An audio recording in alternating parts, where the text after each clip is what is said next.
Nilsen Sponheimer is brought in to look at other evidence. An expert in aerial navigation, he plots the plane's doomed final minutes. My initial look at the flight track of the aircraft showed a 7-degree bearing error in the final segment of the approach.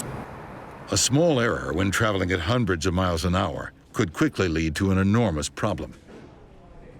But why would the plane get off course at the end of the trip if the rest of the flight showed no major navigational problems? In the wreckage of the Air Force flight, investigators discover an important piece of the puzzle. The plane's ADF, or automatic direction finder, is recovered. It appears to be working, but only one of the units had been installed in this jet. To perform a proper landing in Dubrovnik, the plane requires 2 ADFs. The device listens to the signals put out by the land-based beacons, but it can only listen to one at a time. Flying with only one ADF, the crew can listen either to the outer beacon at Kolosep or the inner beacon at the airport, but both beacons are needed for a proper approach. That would have required 2 ADF receivers in the aircraft, which the accident aircraft had only one.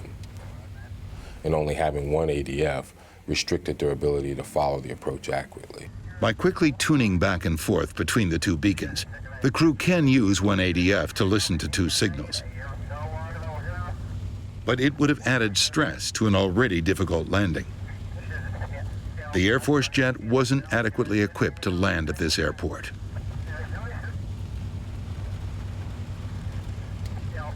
You're talking in a very short time span of making the approach. It's going to become rather difficult in trying to dial both to keep listening to the code if you're also trying to search for your course and headings. As he continues to study the path that IFO-21 took, Nilsen Sponheimer focuses on an S-shaped curve in the plane's flight. It's the sort of path a plane would take when looking for a signal from a non-directional beacon. But just when the crew should be looking for the beacon signal, the S-turns disappear. About 2 or 3 miles inside the final approach fix, for the next 7 or 8, 9 miles, the flight track is perfectly straight. Instead of trusting the navigational system that was in place, even though it was primitive, the crew suddenly seems to give up. And Sponheimer thinks he knows why. Fighting heavy rain and hampered by a single direction finder, Sponheimer believes the crew turned to a newer technology called INS, or Inertial Navigation System, to find the runway. But INS is an en route navigational system and should not be used for airport approach. An INS system uses gyroscopes to maintain an awareness of how much the airplane turns and banks. After entering a specific geographical position at the beginning of a flight, an inertial navigation system tracks all the turns a plane makes. It's a self-contained system on the aircraft, but there is a potentially enormous problem.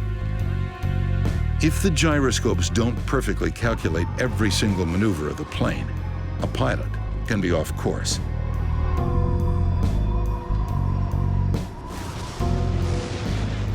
It's not very broken up down there.